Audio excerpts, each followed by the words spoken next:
दोस्तों कल जो कन्हैया कुमार पर हमला हुआ और हमला होने के बाद लोग का रिएक्शन किस तरह का है, देखिए इस पूरा वीडियो को। और अब नहीं डरते, ये जूता दे देना, अगर कोई भी धमकी देने आएगा जूता मारेंगे, धमकी देने जो जूता मारेंगे, कोई भी। हम जनता हैं, मारते मारते तुम्हारा भूत उतार देंगे। कल कन्हैया ने क्या कहा, आओ हम भी तैयार हैं, हम भी तैयार हैं, हम भी तैयार हैं, आओ। कैसे बहस का माहौल बन जाएगा लोग? अरे कैसे बहस का माहौल? अब ये 25 मई को क्या होने वाला है? मैडम 25 मई बीजेपी गई, नारा लेकर चल रहे हैं। बिल्कुल नारा लेके चल रहे हैं। 25 मई बीजेपी गई। कांग्रेस की सबसे बड़ी प्रधानमंत्री हमारी इंदिरा गांधी जी, क्या नारा था उनका, अगर मेरे खून का एक एक कतरा इस देश के काम आएगा। और हमारे वर्तमान प्रधानमंत्री का नारा क्या है, मेरा क्या है, मैं तो फकीर आदमी, झोला उठा के चला जाऊंगा। देख लीजिए दोनों में कितना क्लास का फर्क है। एक कह रहे मेरे खून का एक एक कतरा काम आएगा, और इसी गांधी फैमिली से आप देखिए, महात्मा गांधी से 3 गोलियां खाई, इंदिरा गांधी जी ने 33 गोलियां खाई, राजीव गांधी जी ने बम के अनगिनत टुकड़े हो गए थे। आपने देखा कौन सी कुर्बानी दी है मोदी? मोदी का खानदान परिवार कौन सी कुर्बानी दी है? एक परिवार ने बलिदान दिया। सुन लो, एक परिवार ने बलिदान दिया, देश के पीछे मर मिट गए सब कुछ।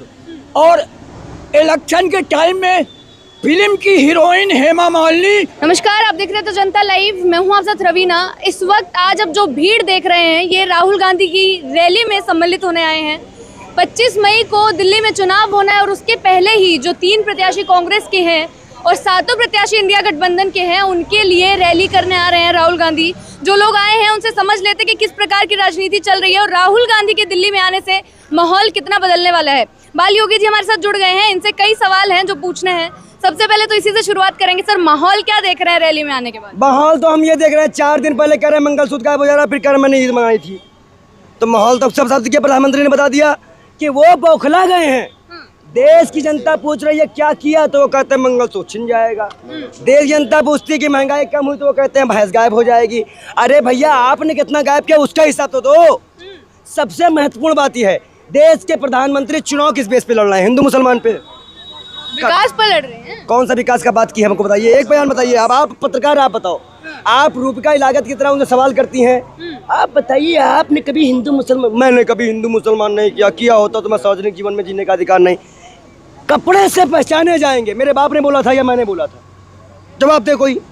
या जितने भी लोग खड़े हैं, इस देश का बच्चा जो भी इस वक्त होशो हवास में होगा, वो जानता है कि नरेंद्र मोदी हिंदू मुसलमान करते हैं, क्योंकि उनके सांसद ने खुले संसद में उनके सामने मुल्ला कटमुल्ला आतंकवादी कहा गया था। अब आते हैं हिंदुओं के ऊपर। हमारे हिंदू भाइयों को सबसे ज़्यादा आर्मी के नुकसान हिंदुओं को हुआ, सबसे ज़्यादा वैकेंसी में नुकसान हिंदुओं को हुआ। हिंदू बेचारा कहीं भी रह के शोषित हुआ।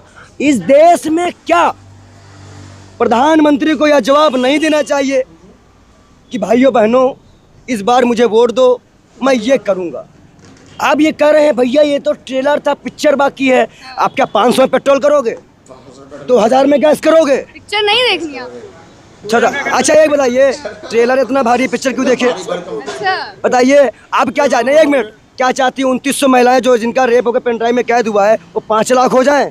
5 लाख हो जाए। जो एक्स्ट्रा सर्विसिंग कितना बंदा? मैं आपसे पूछता हूँ, अपनी सुरक्षा की बात करके। आप मणिपुर में अगर आपके घर से कोई होता तो अगर आप कहते कि रिविजन होगा रिविजन? मैं आपसे पूछता हूँ, स्मृति ईरानी जो कह रही माफी मांगो, मणिपुर में चुप होके इधर उधर भागने लग गई थी, आवाज चाहती हैं, कहती हैं देखो मोदी ने काम किया, राम मंदिर बनवाया। अरे तुमने क्या किया? तुम भी मंत्री थी, 13 रुपए किलो झूठा वादा दे के आई हो। सड़क नहीं है। अगर वहाँ पे कोई बस अड्डा भी खड़ा है तो भी डंडे पे खड़ा है। ये विकास है। सारी चीजें, फिर भी बीजेपी 400 पार का नारा नहीं भूल रही है। क्या बोल रहे हैं अंकल? मंगलसूत्र उतरने वाला है। ये देखिए, मोदी जी ने चेतावनी दी है। मोदी जी ने शादी करके छोड़ दिया था, हम शादी ही नहीं करेंगे, हम सन्यासी, हमारे नहीं उतरने वाले। उन्होंने मंगलसूत्र पहनाया ना था, हमारे उन्होंने तो मंगलसूत्र पहनाया नहीं। एक बड़ा मुद्दा दिल्ली में चल रहा है, कल से ही सोशल मीडिया पे भी ट्रेंड कर रहा है, हर जगह लोग उसका जवाब जानना चाह रहे हैं। कल कन्हैया कुमार पर जो हमला हुआ, उसको आप कैसे देखते हैं? कन्हैया कुमार पे जो हमला हुआ वो लोकतंत्र की हत्या थी। प्रत्याशी सुरक्षित नहीं है। हम जैसे लोग भी मीटिंग अटेंड करने से डरते हैं। जिन लोगों ने हमला किया उनका साफ बोलना था कि टुकड़े टुकड़े गैंग से अच्छा हैं। ये बताओ, गाय को टुकड़े टुकड़े करने वाले पे बोलेंगे ये है हिम्मत? नरेंद्र मोदी पूछ पाएंगे? ये लोग खरीदे हुए गुंडे हैं, ये लोग भीड़ पे आए, कुत्ता बन गए। और कल कन्हैया ने क्या कहा, आओ हम भी तैयार हैं, हम भी तैयार हैं, हम भी तैयार हैं। आओ कैसे भय का माहौल बन जाएगा लोग? भाई अरे कैसे भाई का माहौल, भाई का माहौल भाजपा मचा रही है, लेकिन भाजपा ये जान रही है ना कि डर ही खत्म हो गया। उसने इतना डरा दिया कि डर ही खत्म है, अब नहीं डरते। ये जूता दे गए ना, अगर कोई भी धमकी देने आएगा जूता मारेंगे, धमकी देने जो जूता मारेंगे, कोई भी बात नहीं। हम जनता हैं, मारते मारते तुम्हारा भूत उतार देंगे। तो जनता के मन में ये है। हाँ क्यों, अच्छा बताओ हरियाणा में क्या हुआ? क्या हुआ? पीटे तो गए, कुत्ता बना दिए गए, वो भाग रहे, भागो भागो भागो भागो। पंजाब में क्या हुआ? भागो भागो भागो भागो। और सुनिए, अगर प्रधानमंत्री गृह मंत्री सुरक्षा हटा के चल ले आम आदमी की तरह, तो वो भी दिख जाएगा। क्या दिखेगा? अब वो दिख जाएगा। 2024 में क्या दिखने वाला है ये बताइए। 2024 में प्रधानमंत्री जी अब 6वें चरण में कहने वाले हैं कि भैया अब ऐसा लगता है कि हम वादा कर दिए होते, 15 लाख दे दिए होते और जनता को न रुलाए होते, बुलडोजर न चलाए होते। 4 जून को मातम होगा, मातम। जैसे कोई मर नहीं जाता है ऐसा मातम, उससे भी बुरा मातम होगा, क्योंकि नफरत का मौत होगी इंसान, और जो इन्होंने नफरत फैलाई उसकी मौत होगी, दुश्मनी की मौत होगी। इस देश का प्रधानमंत्री असंवेदनशील है, और कहीं ना कहीं अगर इस देश के प्रधानमंत्री की बातें अगर 10 साल की सोची जाए तो यह कहना भी झूठ नहीं है कि झूठों का शहर, झूठों का दस्तूर हो गया। शीशा खुद में खुद टूट जाने पे मजबूर हो गया। अरे इतना पैदल चल दिया राहुल गांधी ने कि मोदी भी हिंदू मुसलमान से दूर हटने पे मजबूर हो गया। अच्छा, बहुत बहुत शुक्रिया आपका। भारती जी भी हमारे साथ जुड़े हुए हैं, बड़ी बात बोलकर जा रहे हैं। किस तरीके से आप देख रहे हैं सारी चीजों को? ये बात हकीकत है, पंडित जी बहुत अच्छी बात बता गए, ये सच है। बीजेपी बौखला रही है, उसको दिख रहा है हार का कारण ये है 10 साल में मोदी सरकार ने इस जनता के लिए एक भी काम अच्छा नहीं किया। देश को 10 साल में एक भी काम पूरे देश को जला डाला। कश्मीर का मौका लगा, कश्मीर को फूंक डाला। उसका मौका लगा, जाट आरक्षण हो गया, जाटों पे लाठी बजा दी। उसका मौसम बना, किसान आंदोलन हुआ, किसानों पे लाठी बजाई, किसानों के आगे गड्ढे खोद दिए गए, उनके आगे कील खड़ी कर दी गई, दीवारें बना दी गई। यानी अरे यार मोदी जी, तुम्हें शर्म नहीं आती? तुम पे डूब के नहीं मरा जाता? यानी जब मनमोहन सरकार थी, सड़क से लेके संसद तक तुम किसान की लड़ाई लड़ रहे थे, एमएसपी की गारंटी दे रहे थे, हैं?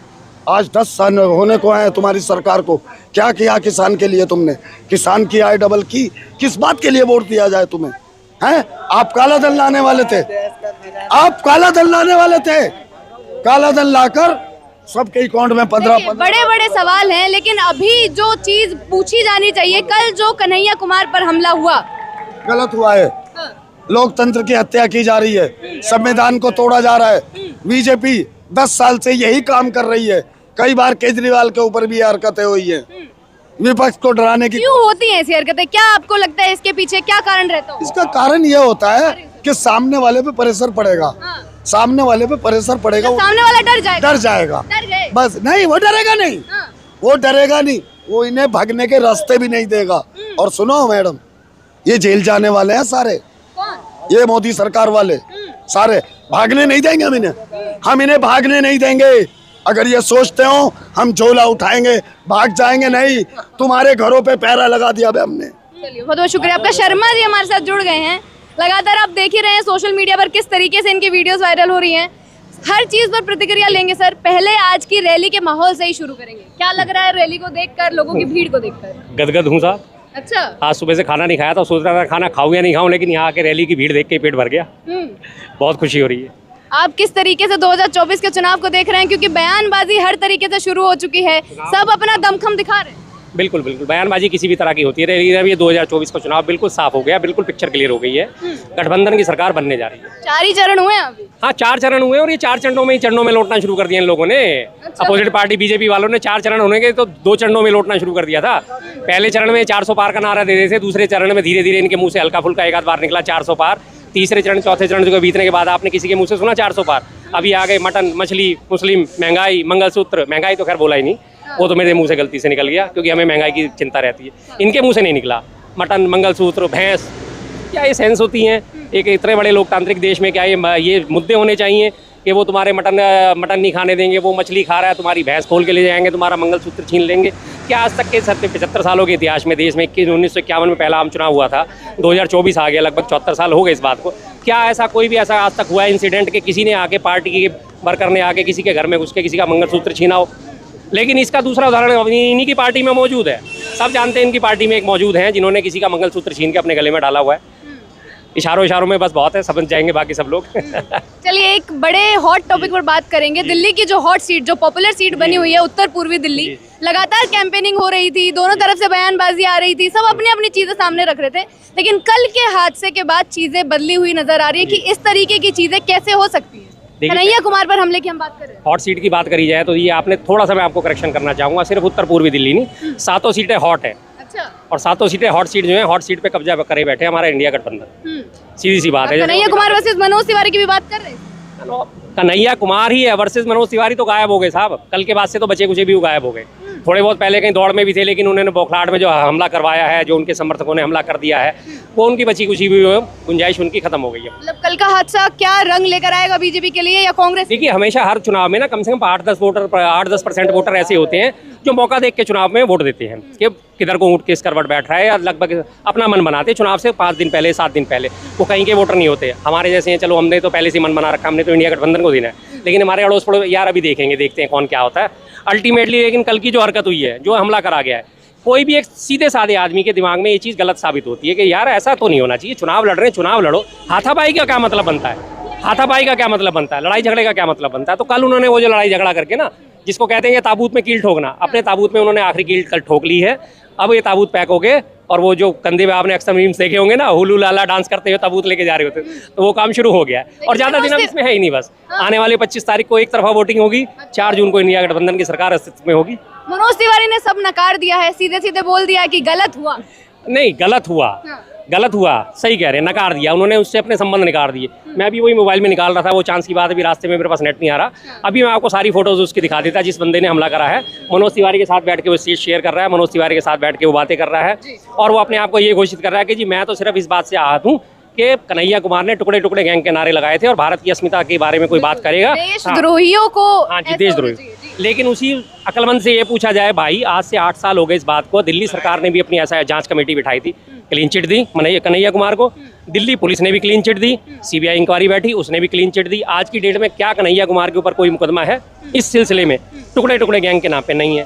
बाकायदा गृह मंत्रालय में RTI लगा के जवाब मांगा गया था, क्या टुकड़े टुकड़े नाम का कोई गैंग एग्जिस्ट करता है? उन्होंने जवाब आया, नहीं, टुकड़े टुकड़े नाम का कोई गैंग नहीं है, ना इसमें कोई मेंबर है, ना इसमें कोई सरगना है। ये बाकायदा गृह मंत्रालय से RTI के जवाब में आया हुआ है और इंटरनेट पे मौजूद है। दूसरी चीज़, उसके बाद ये लोकसभा में भी सवाल उठा, लोकसभा में भी इसी बात का जवाब दिया गया कि नहीं, टुकड़े टुकड़े गैंग कोई एग्जिस्ट नहीं करता। तीसरी चीज़, अभी आपने पिछले महीने देखा होगा उनका बयान JNU की BC का, हालांकि संघ की पृष्ठभूमि से हैं, वो संघी हैं, लेकिन उसके बाद उन्होंने बोला कि ये टुकड़े टुकड़े गैंग के आज़ादी वाले कोई भी नारे इस तरह के नहीं लगाए गए थे, ये एक टोटली फ्रेम का, जबकि वो संघी हैं। उनसे उम्मीद तो ये करी जा रही थी कि वो अपने बीजेपी का, अपने संघ का फेवर लेंगी, लेकिन उन्होंने भी कम से कम एक बार निष्पक्ष तो बयान दिया कि कोई टुकड़े टुकड़े गैंग इस तरह के कोई नारे नहीं लगाए गए, इस तरह से कोई सिस्टम नहीं था, एग्जिस्ट नहीं करता। तो जाहिर सी बात है वो खत्म कर दिया। लेकिन बीजेपी का तो काम क्या है, उसकी तो दुकानदारी झूठ की दुकान पर चलनी है। झूठ आप बेचोगे, कब तक का बेचोगे? 1 दिन, 2 दिन, 4 दिन बेचोगे, 5वें दिन तो आपकी पोल खुलेगी। और अब पोल खुलनी शुरू हो गई, जहाँ जा रहे हैं वहीं इनका झूठ का पोल खुलती नजर आ रही है। आज आप देखिए हर तरह से इनको, जहाँ से आप हरियाणा की वीडियो उठा के देखिए, वहाँ इनको दौड़ाया जा रहा है, राजस्थान की वीडियो उठा के देखिए, वहाँ इनको दौड़ाया जा रहा है, कर्नाटका की उठा के देखिए, बीजेपी वालों को वहाँ दौड़ाया जा रहा है। जहाँ जहाँ ये जा रहे हैं वहीं इनको उल्टा पैरों से दौड़ाया जा रहा है। इनकी हालत बस इतनी खस्ता हो गई है कि जनता का सामना नहीं कर पा रहे, क्योंकि उन्हें पता है कि हम झूठ बोलते हैं, झूठ की दुकान चलाते हैं। देखिए कन्हैया की स्पीच भी काफी वायरल हुई उस हमले के बाद, जब वो आए और उन्होंने सीधा सीधा बीजेपी को चुनौती दी कि इस तरीके के हमले से डरने वाले नहीं है, ऐसे ही लड़ेंगे। सिर्फ कन्हैया कुमार नहीं, मैं तो कहता हूँ हमारी इंडिया गठबंधन का कोई भी आज का साथी जो भी है, एक छोटे से साथी से लेके इनसे लेके क्या इनमें से कोई डरने वाला? नहीं डरने वाला। अगर डरे होते तो ये क्यों आते आज रैली में? नहीं आते, ये डरे हुए नहीं है, कैसे भी होते रहे। अगर ये डरते, ये कांग्रेस है और कांग्रेस ने उसको टिकट दिया है। कांग्रेस आज से 138 साल पुरानी पार्टी है। कांग्रेस का इतिहास रहा है, अपनी जान दे दे के देश की रक्षा करी है, अपनी कुर्बानियां दे दे के देश को आज़ाद कराया। कांग्रेस की सबसे बड़ी प्रधानमंत्री हमारी इंदिरा गांधी जी, क्या नारा था उनका? अगर मेरे खून का एक एक कतरा इस देश के काम आएगा। और हमारे वर्तमान प्रधानमंत्री का नारा क्या है? मेरा क्या है, मैं तो फकीर आदमी, झोला उठा के चला जाऊंगा। देख लीजिए दोनों में कितना क्लास का फर्क है। एक कह रहे मेरे खून का एक कितना काम आएगा, और इसी गांधी फैमिली से आप देखिए, महात्मा गांधी ने 3 गोलियां खाई, इंदिरा गांधी जी ने 33 गोलियां खाई, राजीव गांधी जी ने बम के अनगिनत टुकड़े हो गए थे। आपने देखा कौन सी कुर्बानी दी है मोदी? मोदी का खानदान परिवार कौन सी कुर्बानी दिया? एक परिवार ने बलिदान दिया। सुन लो, एक परिवार ने बलिदान दिया, देश के पीछे मर मिट गए सब कुछ। और इलेक्शन के टाइम में फिल्म की हीरोइन हेमा मालिनी पहले इलेक्शन में गेहूं काट रही हंसुए से दुनिया को दिखाने के लिए। और जब आग लगी थी अमेठी में, स्मृति ईरानी हैंडपंप चला करके आग बुझाने जा रही। अब आग बुझाओ तुम जाकर के वहाँ, अब आग बुझाओ। तुमने क्या विकास किया? 10 साल कहते तो मैं टेलर किया हूँ, मतलब 10 साल तो टेलर में बीत गया। तो काम कितने साल के बाद होगा पिक्चर? तो यही तो कह रहे कि 10 साल में इतना काम किया है, मौका दीजिए, पूरी फिल्म दिखानी है उन्हें अभी। अरे वो तो टेलर था, रिहर्सल कर रहे थे, आप पब्लिक को मार रहे थे रिहर्सल करके। अब रिहर्सल करने के बाद वो कह रहे हैं 400 पार। 400 पार का मतलब 4 जो होता है, 4 अंक होता है, वो चौपट हो जाता है। अच्छा, चौपट मतलब खलास, बिल्कुल। दिल्ली की जनता के मन में क्या चल रहा है फिलहाल? दिल्ली के जनता के मन में अब मन में है, नहीं तो हर महीने मोदी के मन में था। अच्छा, मन की बात हर महीने टीवी पे सुनते थे, मगर जनता टीवी में कैसे मोदी को बताए कि हमारे को क्या तकलीफ है। जनधन खाता खुलवा दिया, 140 करोड़ आदमी जनधन खाता खोले होंगे, तो 140 के 100 रुपए कम से कम खोले होंगे, कितने करोड़ रुपए हुए होंगे, वो कहाँ गए? और दूसरी बात 15 लाख आया।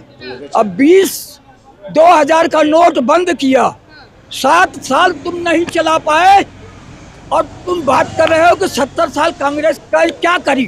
तुम 7 साल में 2000 का नोट नहीं चला पाए। आपने ट्रेलर की बात करी, मोदी जी ने बोला कि अभी तो ट्रेलर दिखाया है, फिल्म भी देख लीजिए। हाँ जी, अब उनके ट्रेलर की बात करी है तो उनके ट्रेलर में उन्होंने, आप लोगों ने क्या देखा? मणिपुर में निर्वस्त्र महिलाओं की परेड। उनके ट्रेलर में आपने देखा कि वो एक इतने बड़े दुराचारी को, प्रज्वल रेवन्ना को, उसके कंधे पे हाथ रख के वोट मांग रहे हैं, आप इसके हाथ मजबूत करो तो मेरे हाथ अपने आप मजबूत होंगे। उसकी सीडी करीब 3000 सीडी आ गई हैं, और उसकी अभी पीछे एक बहुत वायरल हो रही थी, जिसमें वो 68 साल की वृद्धा जो उनके घर में काम करने वाली थी, उसके साथ उसने बदतमीजी करी, उसके साथ उसने हरकतें करी। जबकि उसमें आ रहा है कि वो बेचारी लेडी वृद्धा जो है वो कह रही है, अरे भाई मैंने तो तुम्हारे बाप बेटों को भी खाना खिलाया है, तुमको मेरे साथ तो ऐसा मत करो, और वो हंस रहा है। ये उसकी हरकतें थी। तो अगर ट्रेलर इतना खतरनाक है, इस ट्रेलर के दौरान हमारे पिछले, मैं बात करता हूँ अगर इकोनॉमी की थोड़ी सी बात करी जाए, पिछले 67 सालों के इतिहास में हमारे देश पर विदेशी कर्ज मात्र 55 लाख करोड़ रुपए। इनके 10 सालों के ट्रेलर में इन्होंने 150 लाख करोड़ का कर्जा बढ़ा दिया। क्या हालत कर दी देश की। आज एक आदमी दूसरे आदमी से परेशान है, जवान परेशान, किसान परेशान, नौजवान परेशान, महिलाएं परेशान, हर जगह परेशानी है। तो इतना ट्रेलर खतरनाक होगा। भीड़ लगातार आ रही है सर। बिल्कुल, मैंने आपसे युवा कहा से लेके हर वर्ग के। बिल्कुल मैंने आपसे कहा ही है कि इंडिया गठबंधन जिंदाबाद है बिल्कुल है जी। चलिए, बहुत बहुत शुक्रिया। एक कार्ड पर हमारी नजर पड़ गई है, एक सेकंड सर, आ रही हूँ। कुछ लिख कर लाए हैं, झाड़ू हाथ एक साथ कमल को देंगे मात, इंडिया गठबंधन देश जोड़ो, बीजेपी भारत छोड़ो। क्या लिख कर लाए हैं सर, क्या नाम है? मैडम प्रवीण नाम है मेरा, और आम आदमी पार्टी से दिल्ली प्रदेश का उपाध्यक्ष हूँ। अच्छा, तो क्या लिख लाए आज ये कार्डबोर्ड पे? मैडम देखिए, कुछ ना कुछ लिखते रहते हैं, और बहुत सही लिखा है। अभी देखो, लोकतंत्र को बचाने की लड़ाई है, संविधान को बचाने की लड़ाई है। तो दिल्ली के अंदर आपको पता है कि इंडिया गठबंधन का आम आदमी पार्टी भी हिस्सा है। तो दिल्ली में हम लोग 4-3 के अलायंस में हम जो लोग हैं जो चुनाव लड़ रहे हैं, राहुल गांधी जी की जो है विशाल रैली यहाँ हो रही है। तो मैं यही कहना चाह रहा हूँ कि झाड़ू हाथ एक साथ कमल को देंगे मात। दे पाएंगे मात? डेफिनेटली दे पाएंगे, डेफिनेटली दे पाएंगे। ये जो आपने अभी हुजूम देखा है, ये जो पब्लिक यहाँ आई है, ये पब्लिक कोई पैसे से नहीं बुलाई गई है, ये पब्लिक स्वयं आई गई पब्लिक है। तो ये पब्लिक बता रही है कि वो परिवर्तन चाहती है। वो चाहती है कि 10 साल का इनका जो कुशासन है, 10 साल में जो इन्होंने जो परेशानी देखी है दिल्ली की जनता ने, तो वो चाहती है कि बदलाव आए। कांग्रेस और आम आदमी पार्टी दोनों साथी सूटी जीतेंगे और बदलाव लाएंगे। आगे जो लाइन आपने लिख दी है, बीजेपी भारत छोड़ो, इतनी बड़ी लाइन लिखकर कहाँ जाएंगे? बिल्कुल, देखिए, इंडिया गठबंधन देश जोड़ो। बिल्कुल, हमारे जो नेता हैं, हमारे अलायंस के नेता, वो सब यही करेंगे, भाई इंडिया गठबंधन है, नाम ही इंडिया है, वो देश जोड़ो। बीजेपी से हम परेशान हो चुके हैं भैया, आप तो हमारा पीछा छोड़ो। परेशान हो चुके? बिल्कुल परेशान हो चुके, देशवासी सारे परेशान हो चुके। हम उनसे कह रहे हैं कि भाई हमारा पीछा छोड़ो और आप देश छोड़ो। भैया अपने घर बैठ जाओ, क्योंकि हारोगे चुनाव तो घर ही बैठना पड़ेगा। इसलिए हमने सीधा इनको बोल दिया है कि भैया बहुत परेशान हो गए, 10 साल हो गए हैं, अब अपने घर बैठ जाओ, अब हम ज्यादा झेल नहीं पाएंगे। विकास नहीं चाहिए आपको मोदी जी? विकास कहाँ किया? कौन सा 10 साल में विकास की बात करते हैं? कोई विकास नहीं मैडम। उनके पास देखो हिंदी भाषा में 6,500 शब्द हैं और मोदी जी के पास मात्र 10 शब्द हैं। उन्हें हिंदू मुस्लिम करना आता है, उन्हें गायें बोलना आता है, ठीक है। वो ज़्यादा करेंगे कांग्रेस बोलेंगे, वो ज़्यादा करेंगे वो आम आदमी पार्टी बोलेंगे, ठीक है ना। वो इसके सिवा उनके पास कोई शब्द नहीं है। वो 10 ही शब्द हैं उनके पास, हिंदू मुस्लिम गायें, ठीक है, जाति धर्म, इससे ज़्यादा वो बोल ही नहीं पाते। इसके इर्द गिर्द उनकी जो है, उनकी जो गाड़ी इसके इर्द गिर्द ही दौड़ती है। अब ये 25 मई को क्या होने वाला है? मैडम 25 मई बीजेपी गई, नारा लेकर चल रहे हैं? बिल्कुल नारा लेके चल रहे हैं। 25 मई बीजेपी गई, ये नारा हमने ही दिया था और ये नया नारा जो है पूरे देश में बुलंद हो रहा है। और जिस प्रकार से 25 मई जितने भी यहाँ चरण के चुनाव हो रहे हैं उसमें बीजेपी गई। मतलब बदलाव की लहर है, डेफिनेटली मोदी लहर नहीं है। मैडम मैं आपको कह रहा हूँ कि आपके मीडिया के माध्यम से बता देना चाहता हूँ, आप चारों तरफ अपने कैमरामैन को बोलिए, ये दिखाएंगे। ये जो जनता है ना, ये जनता बता रही है। और मोदी जुमले के अलावा और कुछ नहीं जानते, जुमलाबाजी के अलावा कुछ नहीं जानते। जब वो अपने कोई हिंदू धर्म के अंदर काम होता है तो पति और पत्नी मिल कर के काम स्थापित करते हैं। राम का मंदिर जब स्थापित किया जाता है, कोई पूजा कथा किया जाता है, तो पत्नी अगर जिंदा है तो साथ में बैठ करके उसका उद्घाटन करते हैं। बहुत बहुत शुक्रिया सर आपका। सारी चीज़ों पर हमने बातचीत कर ली है कि दिल्ली की जनता के मन में क्या है। जो रैली है उसका माहौल आपको एक बार दिखाएंगे कि किस तरीके से लोगों की भीड़ आज उमड़ी है राहुल गांधी को समर्थन देने के लिए, और इंडिया गठबंधन के प्रत्याशी को दिल्ली में जन समर्थन कितना मिल रहा है वो भी आप तक पहुँचाएंगे। इसी प्रकार जनता के मुद्दे आप तक पहुँचाते रहेंगे, बने रहे हमारे साथ। शुक्रिया।